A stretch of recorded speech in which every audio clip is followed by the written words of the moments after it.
this week we're doing the Q&A jam session. So what I'll say is, if you've got any questions for Cynda about her movie career, save it to the end. If you want to get to know Cynda Williams, I'm going to attempt to ask some questions to, pry some info out. And Cynda's going to do likewise with me, just in case you want to get to know me. My name is Bazz. I'm from the UK. This is Cynda from the US, Chicago. That's me. Represent. This is so much. We get so much Cynda love on this show, which we absolutely love, don't we? No, love it. I love it. I love everybody. I love all y'all. Okay. Yeah, I'm from Chicago originally, but then I lived in Muncie, Indiana, which confuses people because they're like, she's from Muncie. I was conceived in Muncie, born in Chicago, lived in Chicago. He said, Angie wants to know, how do we connect for this project? Do you want to take this or shall I? I heard from Bazz, how many years ago has it been now? Like since 2018, 17, 18? Something like, yeah. Wow. So he contacted me on Instagram, I think it was, and he had his own podcast. And I was like, sure, I'd love to be on there. And I got to talking to him and we had a great time. And I started my own podcast also. And he came on mine, and then he became a intermittent regular. Is that a word? He became once in a while, and we became friends. And he filled in on your radio show for you one week. Yes. And I just imagine that. Who should we get to replace Cynda this week because she's not here? Some random dude from the UK, sure, that nobody knows, nobody's heard of. Let's make that happen. But you know what? You had already started to get kind of a reputation on that show. People were starting to know you. Especially those that were supporters of the show. Everybody knew Bazz if they watched either what was our show called? I can't remember. PPC podcast was mine, and the other radio. Melanated Morning Show. Melanated Morning Show. Golly, that's terrible. Yeah. And then you had the PPC in the afternoon, didn't you? Yeah. Mm-hmm. Yeah. So Bazz, we've been talking about possibilities. Once I kind of got, worn out a little bit on the PPC thing and the Melanated Morning Show went away, I took a break. But I knew I wanted to come back and do something because I love to talk. I love this kind of format. And Bazz said, hey, how about we? And I was like, cool. I was in the background trying to work out. Because the thing is, when you record a podcast, let's say it's an hour long, but you've got a day job, you then got to find time to edit that podcast. Then you've got to, make sure the audio makes sense. Then you've got to do your snippets, your clips, your promos. And it's a very lengthy process for just, if you're trying to commit to something regularly. And I think I got to season 2 of mine, and I've still got my last 2 episodes to release, which I recorded about a year and a half ago. And I haven't had time to do it. And so I was kind of thinking, what can I do where I'm in a podcast scenario or in a live broadcast scenario, but everything is done for me. And if I want to do promos, it will be a quick process. And this, here we are. We're doing a live stream. We get the recording of it, and then we chop it up into little bits, and we spread the best bits out there. And the best thing as well is we get to interact with people who want to interact with us, which is great. Mm-hmm. And speaking of that, C. Tucker says, that's what I love about me. And that's Cynda. It's her down to earth. And Ed's easily and approachable. That's DJ Kid Disco, I think. Eddie.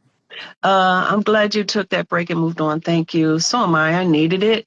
Because like Bazz was just saying, if you haven't done a podcast, really formatted and produced a podcast, it's a lot of work. and it's also unpaid. So I was doing a full-time job, which it was really fun, but it was a lot of work, and it started getting in the way of paying jobs. Yeah. So I had to say, got to do this an easier way. So this is what we got. Yeah. Thank Also, you. just disclaimer: if we don't get to all your comments, they do scroll up quite quickly. So you do. Mhm. Was there a message from Jam? You're talking about when did you discover your gift and how you figured out how to share your gift or gifts? Both of us. Wow.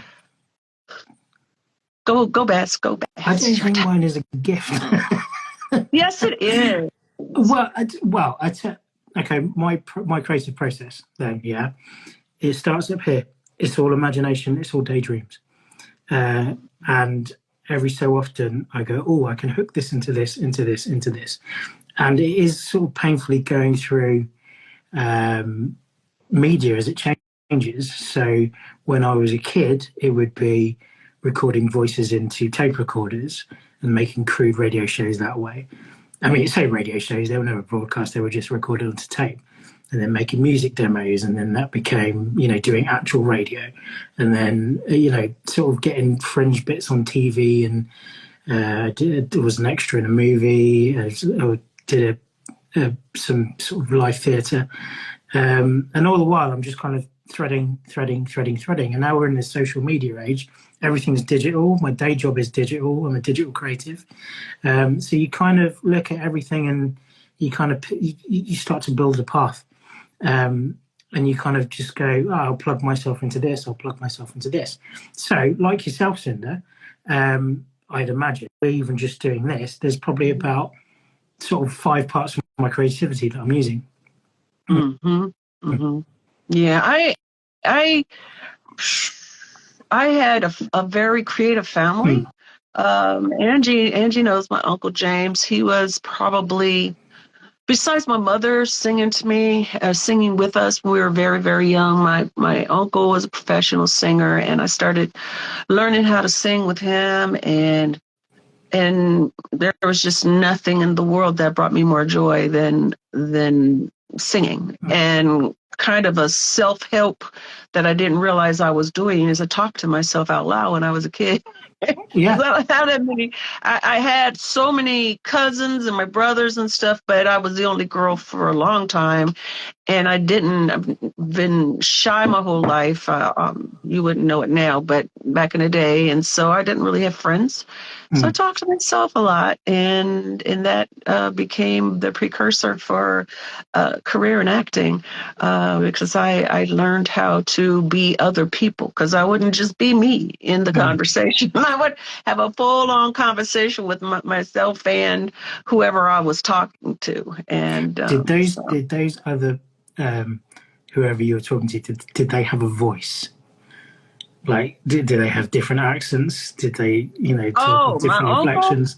Oh, the other people? No, they were usually real people. Because, there were people I knew. So I'm very good at aping. I'm very good at mimicking other people. So they definitely had a tone and a sound to them, but they weren't from other countries or anything like that. I wasn't creating characters. I was being real people in the conversations that I was having. Okay.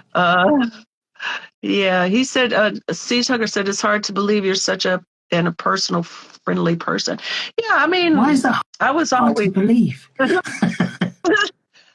I was cool, but I was still shy. I didn't really know how to talk to people, because I was very, it was a tight-knit, alienated family, and not so much my dad, but my mom and the rest of them were very, very religious. So I was taught in a man's world, in a patriarchal family, so girls were quiet. So, yeah. Live and direct. Right then, so let's get into our Q&A jam session. Okay. I've got some questions I'm going to throw at you. Sure. I've had to wing it a little bit because I'm recovering from a damaged eye. So if I write anything down, I can't see it. But I've got the structure in my head. So I'm going to start very, very simply. Cynda, Mm-hmm. what was the last best meal you had? I would say day before yesterday. Yeah. We had not been grocery shopping in my household, and like a lot of people these days, my different parts of my family, we're all together now. We all helping each other because it's a rough time. Although looks like SAG is almost done with what they're doing, but we all stand together helping each other. My sister's got 2 babies, but anyway, it always gets to a point when the food runs out. Before we get the time to go grocery shopping and stuff. And so I find that the best meals that are created sometimes are the ones you just throw together. So my sister, Sadika, said, I don't know, I'm just going to grab everything. So she started finding different things that were, in stock and all of that. And I don't even know what they're called. Tostakis or somethings or whatever. They were like a hard shell, like a taco shell, but it's flat. And then it had like the most deliciously seasoned chicken and refried beans and a whole bunch of other stuff on there.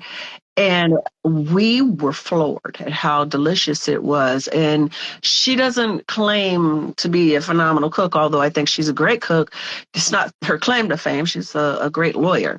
But she tore it up that night, and it was so amazing because I think it was unexpected. So that's got Mexican vibe in it, that food, like with the refried beans and the... Would you say that's your... Yeah, it was definitely... We love Mexican fare. We do love that. But we're obviously no experts at making Mexican fare. So it was really winging it, but she did a great job. It was delicious. Awesome. The only upsetting thing is there's so many of us that there just wasn't a whole lot. I was still hungry afterwards. But then, you know what, though? After about 10 minutes, I wasn't hungry anymore. It was tostadas. Thank you, Angie. Yes. At what point do you do the groceries? Is it when you go, right, who wants an omelette? And then you go for the eggs and you go, damn it, we need to go shopping. It doesn't take long for our household to empty the refrigerator. We got, we got 3 teens, 4 teens. Wow. And 2 babies, and then 3 adult women, and and we're here all day. So yeah, that's a lot of snacking. Yeah, we don't eat out that much. Maybe once a week we'll get some, carry-in or whatever, but most of the time we cook. So the food, and we don't have a massively huge refrigerator, so we can't get like something, we need like a double-sized refrigerator for all the people that are being fed. But we eat the food that's gone. Within about a week and a half, we have to go grocery shopping again. Okay. Live and direct. Bazz Facey, is that your real born with name? Bazz is not Bazz is a nickname. Okay. So Bazz, because I have one of those long names where it should be spelt one way, but my mum spelled it the other way. So, but it's like the difference in the letter, how it's spelled, gives it a different pronunciation. So people constantly, when they want to use my full name, they say it wrong. And that bugs me. I don't know why, it's really petty, but it bugs me. And I also have one of those names where, let's say your name is Bartholomew, yeah? That's not my name. People around you go, okay, Bartholomew. I have one of those names where people really take the, so I just found Bazz was given to me by my friend Sol, who I grew up with in London, and it just kind of stuck, and it just nicely truncated, and it's just very easy to say Bazz. And people spell Bazz wrong. I spell it with 2 Z's. I don't know why. It's I made the name up, But when I'm at day jobs, sometimes my email address will be Bazz Facey. Sometimes they'll use my my real Christian name. Mm-hmm. I'll tell you offline what it is. Okay. Well, it's funny because that whole thing of people being irritated when someone mispronounces their name is a daily thing that I deal with. Well, not daily, but whenever I'm dealing with students, because that's my side gig once in a while when I'm not writing or acting or any other thing that I do creatively. I am a sub, so I have new students every single day, and people have started making up names and taking names that have had a long history and changing the spelling, and I always get somebody's name wrong.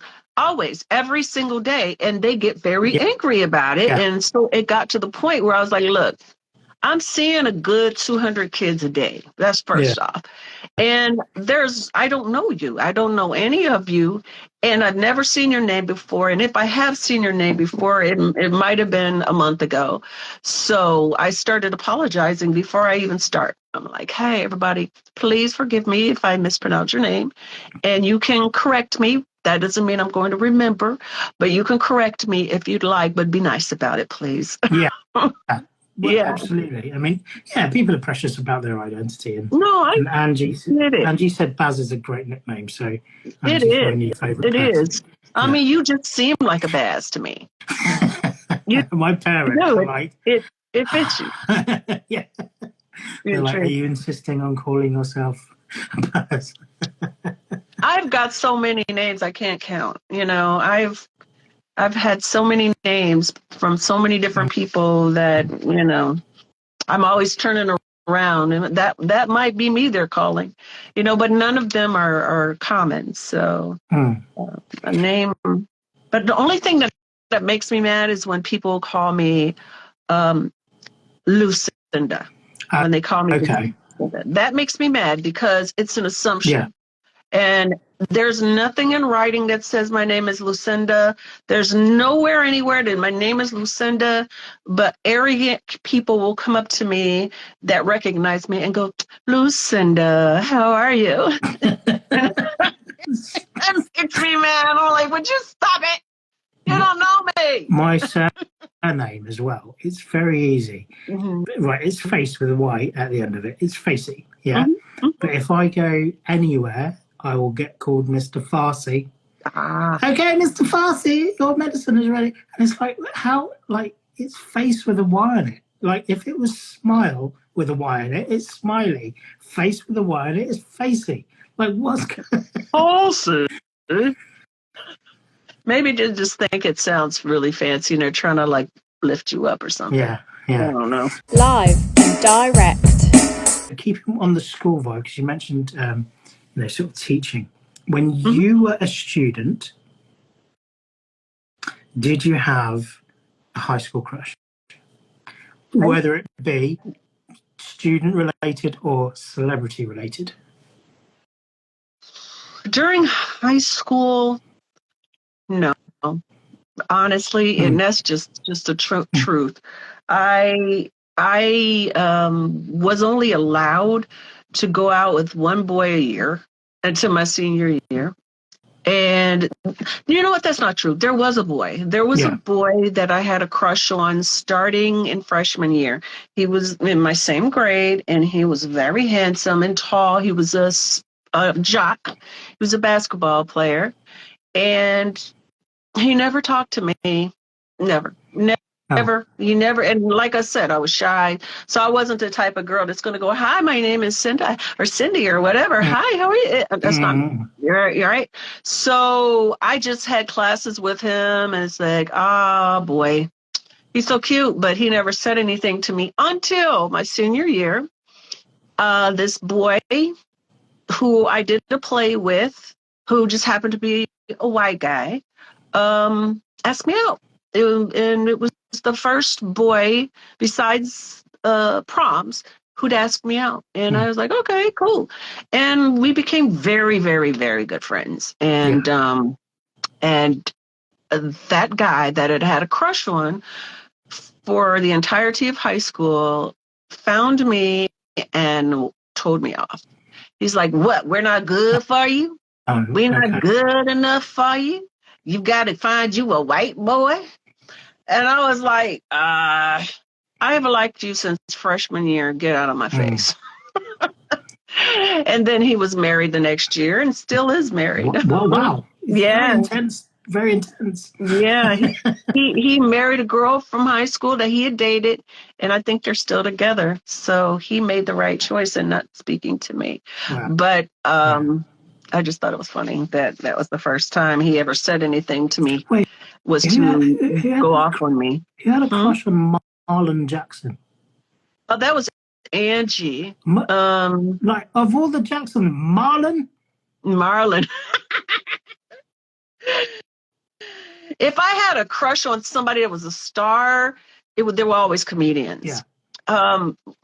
Well, my very, very, very first crush was not in it was in my kindergarten year, and that was Bruce Lee. He was my number one crush until then. Gene Wilder from Willy Wonka, Eddie Murphy. Yeah. Always went for the funny guys. Now here's the thing: I discovered you in high school. But at the time, the age difference was. No, that's like my big sister. Mm-hmm. Yeah. Obviously now, you know, age doesn't matter. But then it was, it's, and I think that's why I was able to approach you 3 years ago, because it wasn't creepy. Like I never looked at you with like creepy eyes. It was always like, no, this. It was like, this woman, she's awesome, but she is in this lane. And I am not there yet. Right. But yeah, it's I don't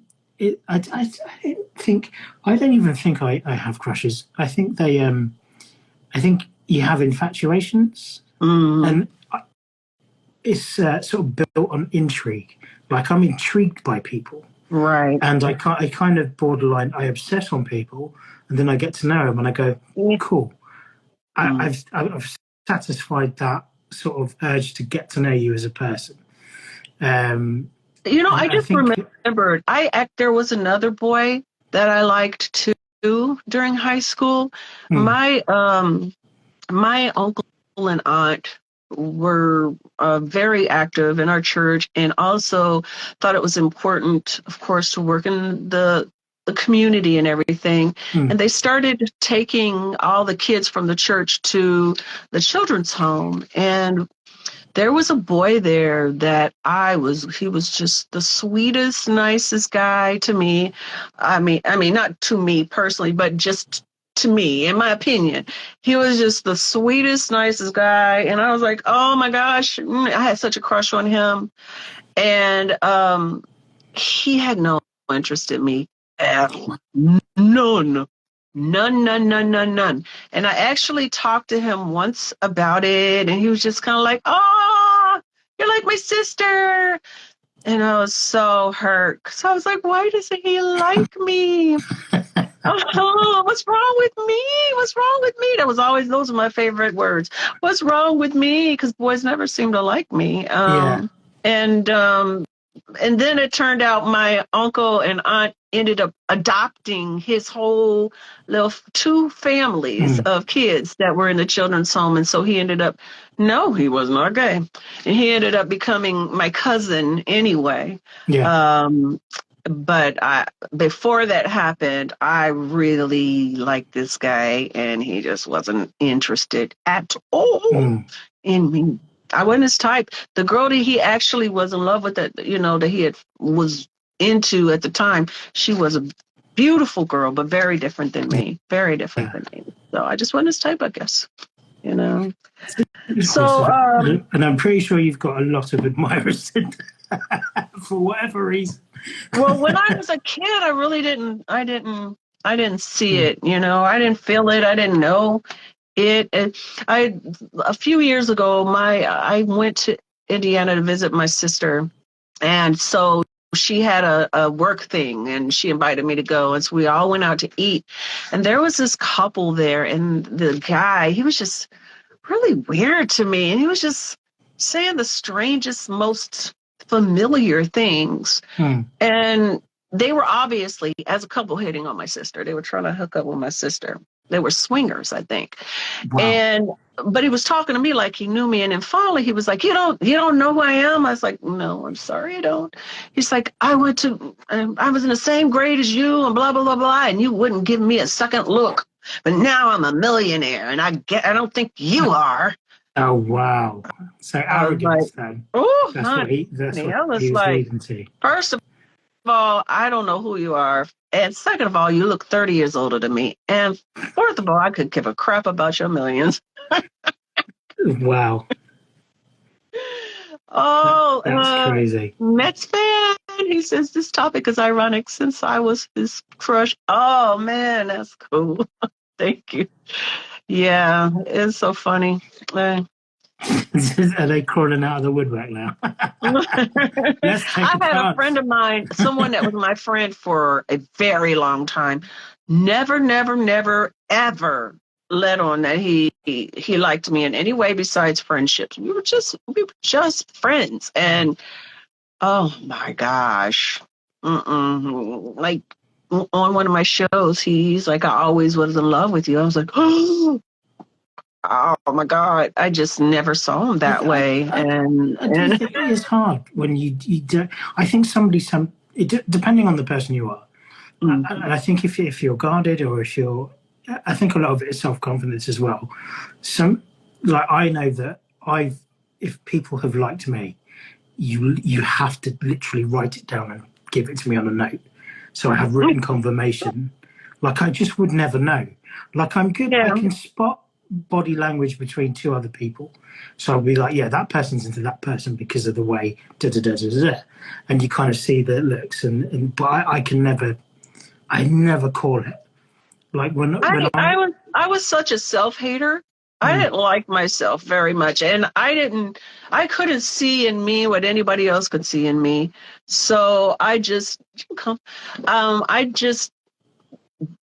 too in my head to notice someone noticing me. I was always oblivious. Let me see what somebody said. This negative vibes, true spirit. Yeah. Hi. I'm the same way, Bazz. C. Tucker says. Thank you for loving my hair. No, they might love your hair. What hair? We haven't got a lot of hair between us. I know, right? Yeah. Right, mine's all gone. It's coming back though. It's growing. Presenting a show.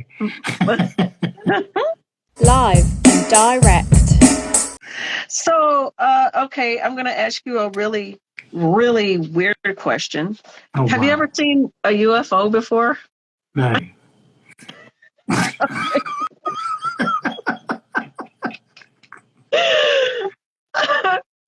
Nice question. I have. It's not funny because you haven't. It's just funny because of the way you said it. We don't get UFOs in England. So. Oh God, you just don't see them with all that smog. Yeah, probably. Let me see. Is there an experience that you've always dreamed of having that you are still hoping to have in life? Some kind of lifestyle experience? No.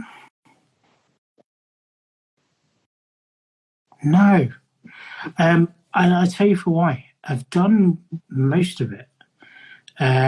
Or I've done most of it in guises. Like I was thinking the other day, when I was a kid, I really wanted to be like on TV or an actor. And I thought about it. I was like, well, I've acted on TV. I kind of acted in a short movie. I presented my own radio show. I did live theatre. I was like in main roles. I lived once upon a time the life of a millionaire. I worked at my favourite football club. I've showcased videos. I've had movies, short films screened to applause. I'm talking to you, which, is something. It was just like, back in the day, I was like, you seem very, very, pre-internet, you seem very, very far removed from this world. To have you as my friend and to know you a little bit as well, that's something that I probably would have aspired to years and years and years ago, subconsciously. I think it's not that I don't have a lot of aspirations. I think I've done so much. You have. That You've been very fortunate. I'm satisfied, but I still keep moving forward. Right. I think the big thing for me was kids nowadays say, I want to be famous. And you go, what do you want to be famous for? And they go, I don't know, I want to be famous. Whereas I wanted to be famous for doing something. So either TV presenting or acting or being a stand-up comic. And the more that I look at it, the older I get, I do not wish to be famous.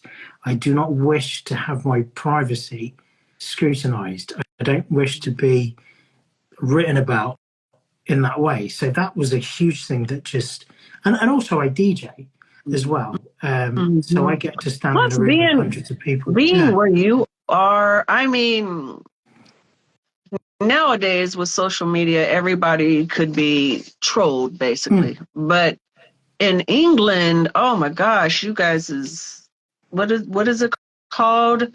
When they make up stories about people and just get all up in stars business. I can't even remember what they call it, but that I wouldn't want to be famous there. We like to build people up. I say we. The media like to build people up, and then as soon as they're at the top, they start knocking them down. It was if you're a boxer, you're great when you're the underdog, but as soon as you're the champion, we can't wait for somebody to teach them a lesson. We can't wait, or this person's arrogant because they're confident, or this person's this. And they just, it's so, you have to kind of, I learned now I've learned to just turn away from all of the rubbish. And I know people who are in the business where, I lost a friend like this. So I was friends with a guy, I won't say his name. I was friends with a guy who was quite predominant in the newer Star Wars franchises. Okay. Something happened or didn't happen. Yeah. And I was due to do a podcast. I said, can we do a podcast? And he was like, yeah. And we've been friends and we used to work together. He and I said, I saw all of the stuff that has been written about him, and it's like, and I thought, if we do this podcast, my podcast is going to be turned inside out, and people are going to be and they're not going to be, because my thing is I like building people up, and they're not going to look at that. They're going to be looking for answers to feed into this story that was apparently happening. So I sent him an email. And I said, listen, I'm really sorry all this BS is happening. I'm here if you need me. Can we just pause on the podcast? And what I meant was, let's do it when people are going to watch it for the right reasons. Yeah.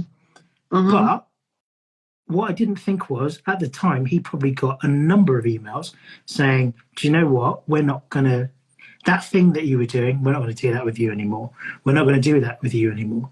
This endorsement, we're not going to work with you anymore. And then there's me going, I don't want you on my podcast anymore. So I was deleted off of Instagram, no more replies to my emails.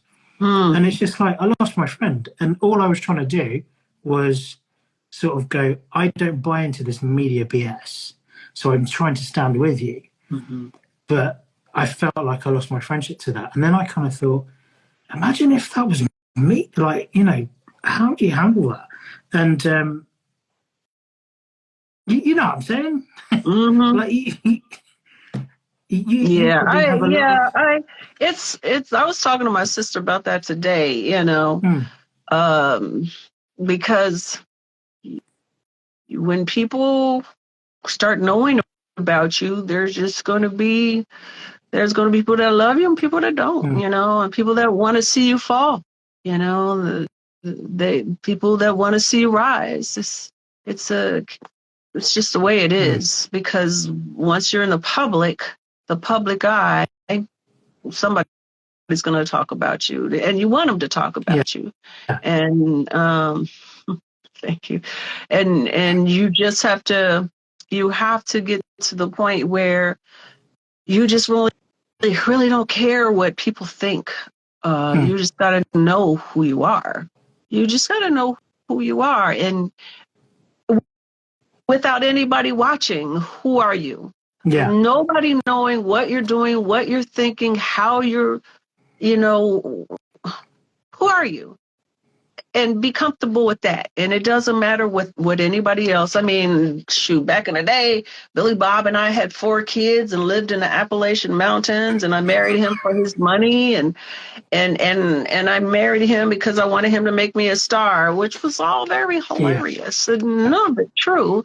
But that is just, people talk. They just had to create narratives, and you have to be okay with that. You have to be like, okay, whatever.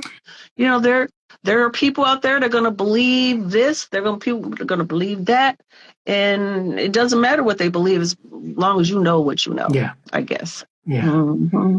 I'm gonna try one week get my friend Pooja to come on. She was in Bend It Like Beckham for a little bit, and she was in the most popular soap over here for quite a while, and she was in Idris Elba's comedy show that he did. I don't know if you got it over there, but yeah, I'm going to get her on at some point, because she went through some similar stuff, and I think it'd be interesting if you guys swap stories as well. Live and direct. My next question for you, Cynda. I felt like we derailed a little bit. My next question for you is, have you, or do you think you will, live a day where you go, this day is so perfect, I'll put it on repeat? Let me see. Golly. Like, if you could Groundhog Day one of your days, what would it be? Right.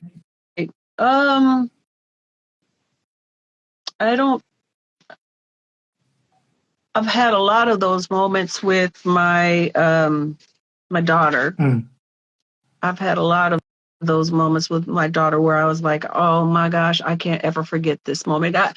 Because I knew she was going to be my only child, because I had her so late, I really paid attention to every day. Everything good, bad, and ugly that happened with her. I tried to remember, because I'm like, this is it, and there's going to come a day like now when she's gone and living her life, and I'm going to miss her so much, because she became my number one priority. And so I had a few of those moments with her. And then I've had some with my family. We've had a lot of beautiful times. I wrote about it.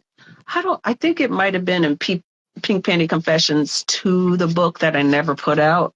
But I wrote about when one night when it was a Christmas Eve, and I was the oldest besides one cousin, and all the rest of the kids had been put to bed, and I never knew what they were doing downstairs. And so I snuck downstairs, and I just saw all my aunts and uncles, my grandparents, my parents just dancing and drinking and talking and having so much fun, wrapping all these gifts, and it was just a TV moment. Honestly, it was a moment that I'll never forget, because they were so different without, when they're with children, they act, they're themselves, but they act one way. But when they're just free and being themselves, they were something I'd never seen before. Yeah. And that is a moment that lives on in my memory. That, yeah, I could have Groundhog Day that one. Awesome. Mm-hmm. I don't have one yet. So yeah, you'll have one. Don't worry. I'm going to double down as well. If you had a time machine and you could go back to one point in your history to give yourself some advice, where would you go? Oh, wow.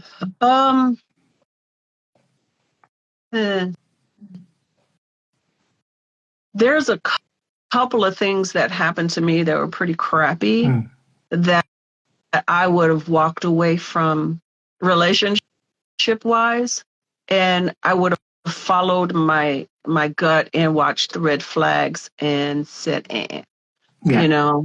And the thing about it is I definitely learned major lessons from every relationship I've had, all of them. And I cared for everybody that I had a relationship with, but there are a couple of them that I wish I didn't have to learn the lessons in such a hard way. Yeah. And I'll be honest, it was a long, long time ago, Billy Bob, right? I didn't love Billy Bob. I was with him because of a reason I'm not going to share because it's very private, but I felt like my spirit and the fixer in me needed to be with him.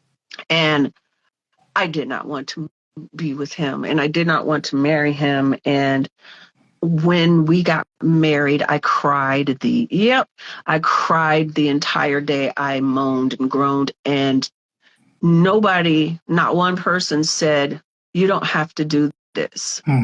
I didn't want to do that for so many reasons. But the main reason was I wasn't in love with them. I just felt like God wanted me to. Let's just just tell the truth that much. And to save him. He was going through a really, really, really horrific time. And I wish that I'd had a friend that said to me, you don't have to do this. You don't have to save him. You don't have to fix him. Just be his friend and move on with your life. But I did learn a lot from it. I learned a lot from it. And one of the main things I learned was do not try to fix people that need that much help. You're not God. You know what I mean? It's too much to ask of a person. Yeah. What ended up happening in that. This again, it kind of dovetails into another question I had, where it's like, who is your ideal partner? And it's sort of based on, and I don't mean an actual person, I mean, what traits would they have? Because a big thing for me is, I will be in a relationship with you, but I need you to retain your individuality. It's like, I need you to go do that, even though I don't like it, I will not do that with you. Because I'm going to do that, and we can just go and just be at opposite ends of the world for a sec, and then all that happens is you miss each other and you come back in the middle. But you've done that, and it could be something stupid like going to a bar and watching football, or in my wife's case, walking the dog. Like, I'm not really big on sort of dog walking, it's like, but I know how much the dog means to her, so that's her individuality protected. And like this as well, tonight, it's like she kind of went, right, you're doing your thing, me and Zach are going to go upstairs, that's you, that's your world, you do that. Right. And that's my individuality going together this week. So the question to you is, what do you see? What do you insist on in a partner? Well, that's one thing. My parents, while I know they loved each other, they had a very difficult relationship, and a whole bunch of people that were in my life, none of the couples made it. So I really didn't know. I didn't have a bunch of great role models for what a great relationship looked like. So how I started figuring out what I wanted in a relationship is by having them. And then, so every experience was teaching me, okay, this is what I would like, and this is what I don't like. This is what I like, and this is what I don't like. So it's not any one thing, like somebody says, I want somebody to look a certain way. I do want somebody to be healthy. I don't want somebody to obviously be doing something to their body that is harming them. I don't like that. And then I, like you, I don't want a codependent relationship. I'm a very independent person, and I like doing and I don't want anybody hanging on me, and I don't want to hang on anybody. I want a connection and co-creative partner, but I don't want somebody that needs me, and I don't want to need anybody. Not need. I want you. I want somebody. I don't want to need somebody. Healthy when it comes to their families, their parents, because I have found in my experiences that people that have major issues that they haven't worked through with their parents primarily will come into the relationship. So, nobody is perfect, absolutely nobody. But I know for me personally, my biggest problem in my relationships was I was working out issues that I should have worked out with my dad. I was working them out with the men I was with, and that's not healthy and fair. But it was always the opposite also with them. Yeah. And so I live what you learn. What's that? You live what you learn. Yeah. In some cases, yeah. Yeah. So, I mean, I know now from all the experiences I've had what type of person I want, but now I'm just really trying to find that person within me. I don't really want somebody. I want to be the person I want to be, someone to be to me, do you get what I'm saying? Oh, yeah, like if I want him to be healthy, I want to be healthy. If I want him to have a sense of humor, I have to have a sense of humor. If I want him to be independent, I have to be independent. All the things that I want in a relationship, I want in me first. And I'm still working on some stuff in me. So that's what I'm doing right now. There is a sense where if you have nothing in common, it doesn't work. It just really doesn't. But having a few things, everybody likes to laugh. Some people like to laugh in a different way, but there's still that common ground. Somewhere you find that common ground. So yeah, no, totally understand what you're saying. And great answer, by the way. Oh, thank you. So I wanted somebody asked my favorite role. I don't know. Probably none of the movies I've done. Maybe. I've done so many shows. I really loved Evita, played Ava Perón, because it was a massively huge challenge. That was a very difficult show. The music was wonderful. I was playing someone so different from me because she was just this magnificently huge personality. She was a huge personality and ruled a country. And so that was obviously very different than the kind of, person I was. I was very small and quiet and shy and, you know what I'm saying? So I think that's one of my favorite roles that I played. Live and direct. What are your pet peeves, Bazz? Oh, don't get me started. Pet peeves. Most of them are on social media. Okay.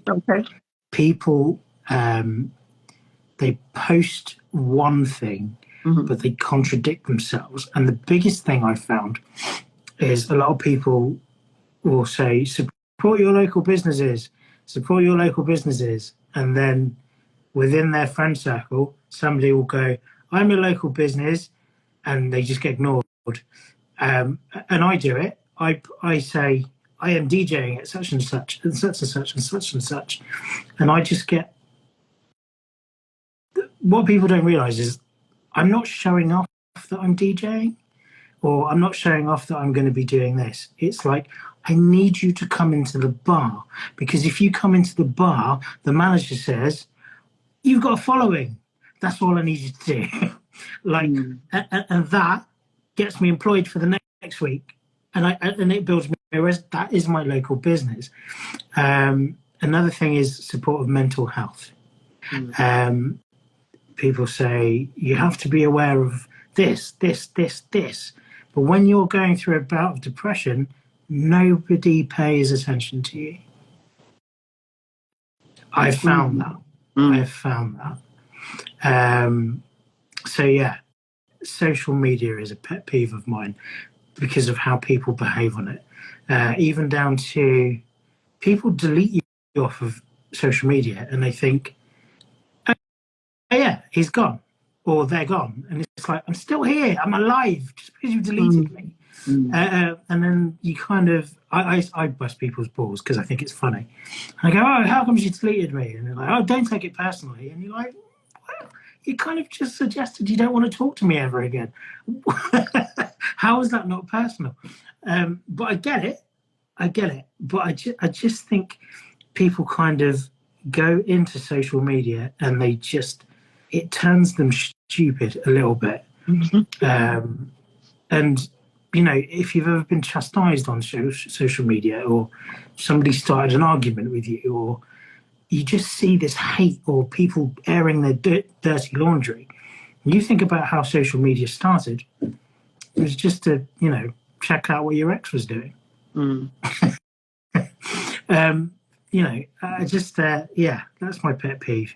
Okay. Well, somebody said something about, Mackenzie said, maybe you should put God number one in your life first. Then you would have everything, knowing all that you want in life. Yeah, God's always been number one in my life. Social media can be mentally draining for sure, Angie said. Yeah. The irony is we're on social media right now. Yeah. I mean, I appreciate it. You know, it's a way to communicate. I learn a lot. I don't really use it to look up my exes. My exes, God bless them. When they're exes, they're exes.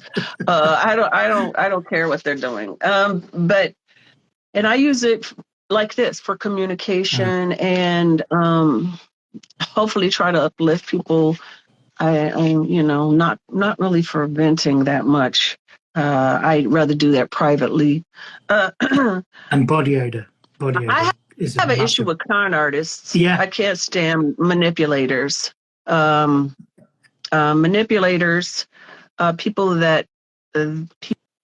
that manipulate.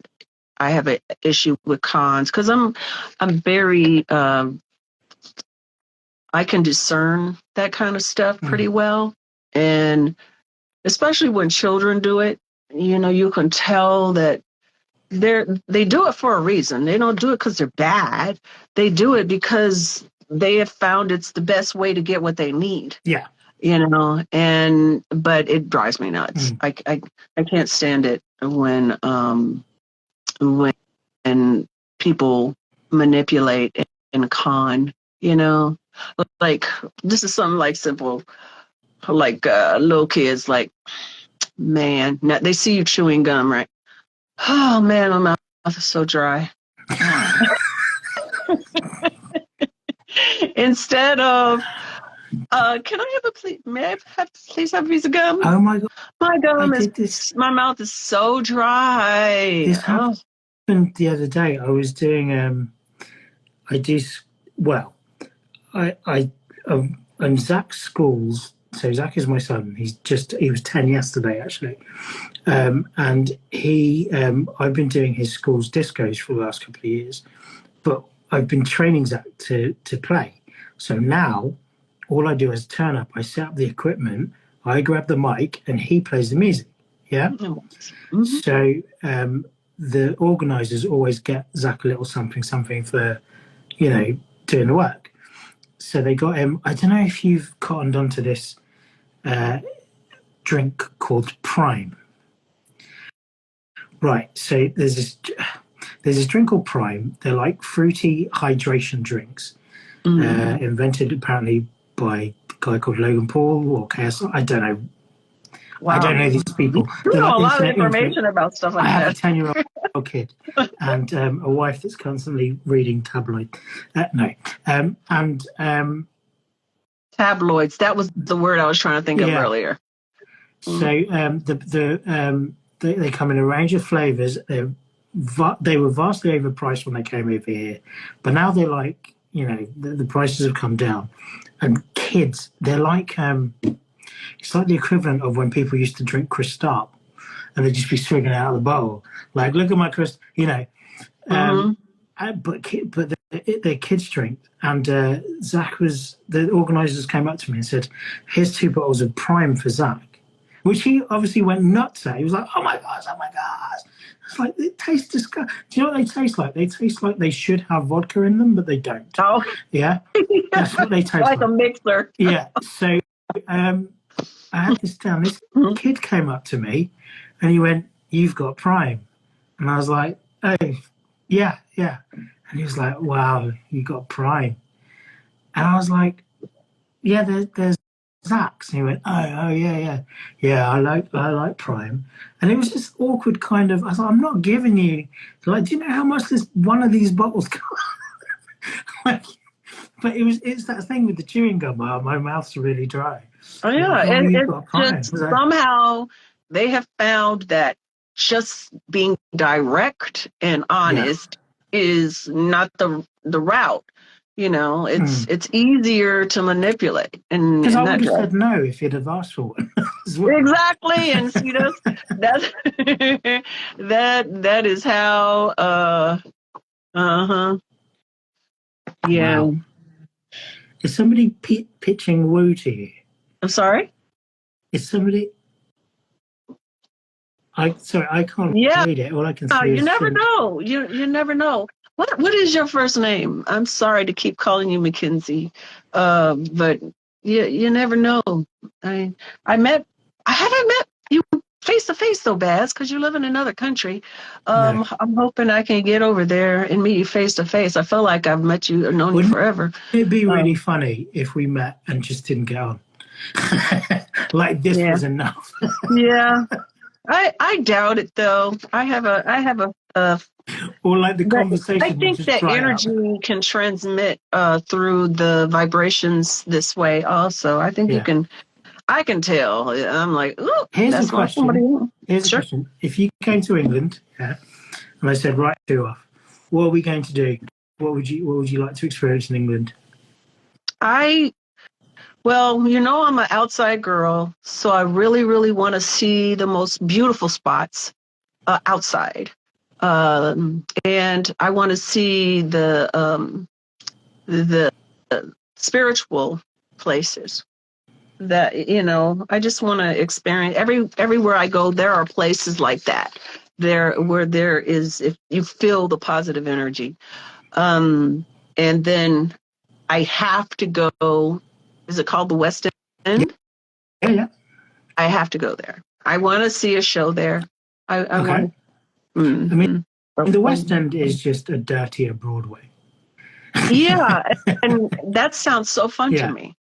I don't mind a dirtier Broadway if the shows are good, and I don't obviously know any really bad British actors. I've never experienced that before, Okay, at least the Teresa. ones that are internationally known. So I would love to see theater there, experience that, and maybe one day actually do a show there. That that is something I've always dreamed of doing. I feel An like experience that I have not had that I would want to have. I just feel like it wouldn't be that hard to get you in. I would love to work there. I'm I've working. always wanted to. I adore the work ethic of most Brit actors that I've experienced, and they're just so real, and I would love to experience that. I would love to do a movie there, maybe one day. Yeah. Live and direct. What is your favorite holiday? That's simple. Mine. I'm a city kid. I grew up in London. I would sometimes, when I started working in London, when I was a sports instructor, I would go into like the fringes of the West End on my lunch break. So I'd go to Camden, which I would take you to because I think you'd love it. Look up Camden Market, which is North London, which is sort of where I'm from. So I loved, when I went to New York, just pounding the streets, looking at shops. I'm not really a beach dweller. I don't like sand. I don't feel comfortable just sitting or lying. I have to take stuff in. So when I was in Sydney, I used to literally just walk up and down and just look at stuff in the city. Melbourne was the same. Melbourne it was sort of less intense with what you could look at. It was very green. But yeah, I like a city break. I like to go. I just think I like to be stimulated. Yeah. I don't know.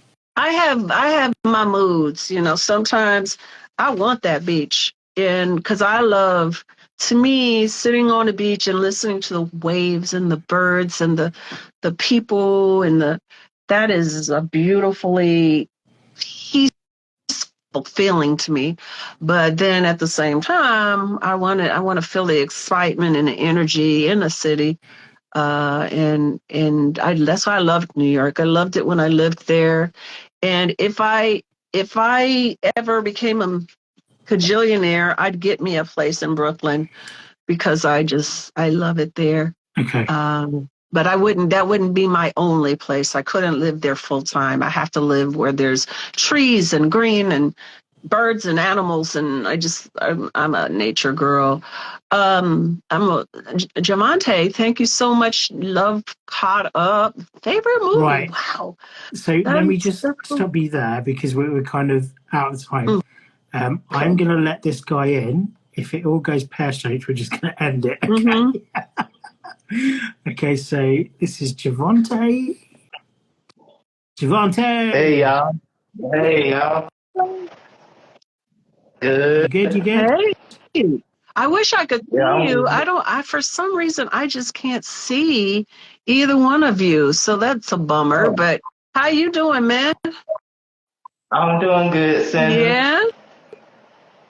Hey, Cynda, my favorite. You my favorite actor for real. My favorite movie is Caught Up. I love that movie.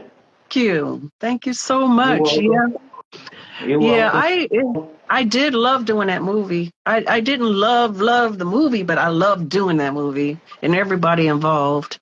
There was a beautiful group of people. I had so much fun. It was a real blessing. I'm glad you enjoyed it. Yeah, I be seeing that movie on TV, not on regular TV, but on TV Plus. I got Simpson TV Plus, and they be showing Caught Up. They be showing that movie on Shades of Black. Okay.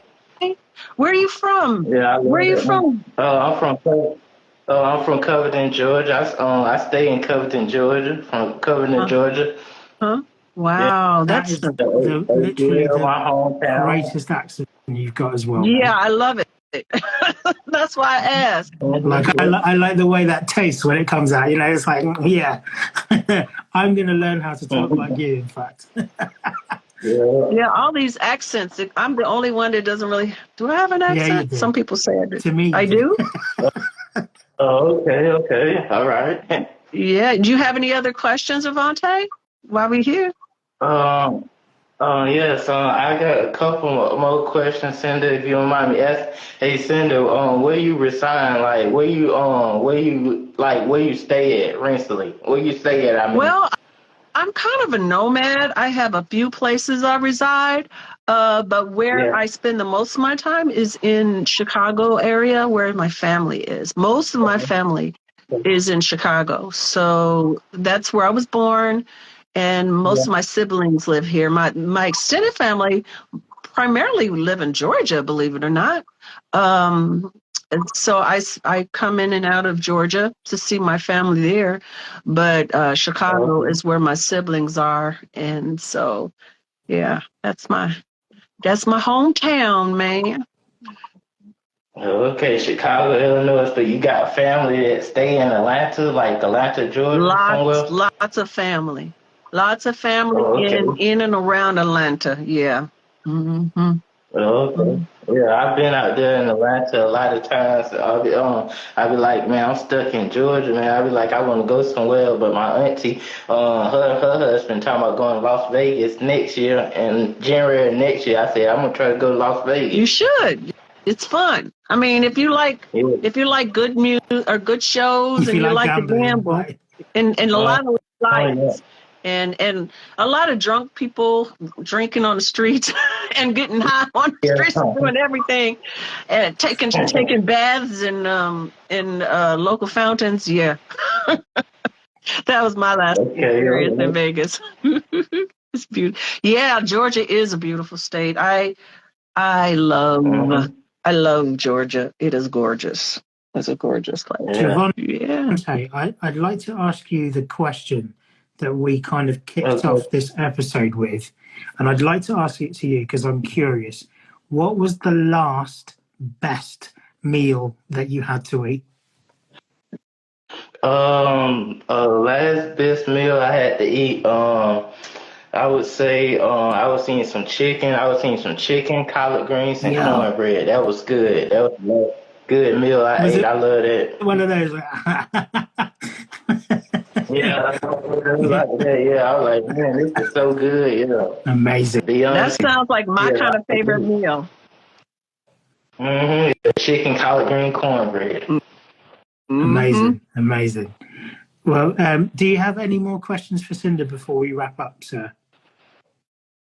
Yeah, so one more, yeah, that'd be it. Cynda, how you gonna spend your I wanna know how you gonna spend your holiday Thanksgiving coming up. How you where you gonna be at on Thanksgiving? You gonna be at your family house, or you gonna be at your house, or where you gonna be at Thanksgiving? Yeah, my family, where I live, we're hosting Thanksgiving this year for our family. So, yeah, we're doing the majority of the food. My stepmother is making a lot of food, and all my sisters are cooking. So it's gonna be really good because everybody can cook in my family, and I'm excited because I haven't been home for Thanksgiving in a long time, and this is home for me. Yeah. So I'm excited to be participating. I'm making the collard greens, and I'm probably going to make some dessert. Those are my main things, because we're to the time now where our children cook also. So my nieces are all cooking something. Unfortunately, my daughter's not going to be with me. That hurts my heart, but she's got her own thing happening in California. And so, but yeah, I'm going to be celebrating Thanksgiving with my family in Chicago. And the kind of food, Wesley, I like to eat. I'm pretty easy, I don't really do red meat. I like chicken and lots of vegetables. It's pretty simple. I'm not a foodie, but yeah. Well, thank you, Javante, for joining us. All right, Cynda, Thank you. be safe, Enjoy my your favorite holiday, man. Thank you for joining us. actor. You too. Carry You yourself, welcome, Javante. Cynda. All right, you too. Thank you. All right, Bazz. Finishing up. Cynda, that he was awesome, by the way. Yes, he was. That was great. He was like, bye, Cynda, bye, whatever your name is. Okay. I would love to do a holiday movie role if one came to me that was decent. I haven't done one yet, man. You never know. Now that the strike is about over, hey, I might be getting something to play somebody's grandmother. Wow. I don't think you're there yet, are you? I could be. I have plenty of friends my age that are grandmamas. Wow. For sure. Do you know what? Work is work, eh? Work is work. I'll take it. Just as long as, you don't see me as the naked grandmama. If it's a good script and they've got the budget to afford me, I'm all in. I could be the hot sister. That's right. I'll do that. Hot auntie. The cougar. or what's the grandmother of the cougar? I don't know. No. I don't know because I'm like the same age as like cougars now, so I can't refer to any. Yeah, you're at the cougar category, my dear. Yeah, you are. You get cougars and then just creepy old men, and I'm here. Yeah, creepy old man. But there you creepy old man. That's cool, Wesley. We're in plays and things. All right, well, I think we are done for the day. Bye. God bless you all. Thank you. Cynda Williams and Bazz Facey. Tune in, join in. FaceyCreative.com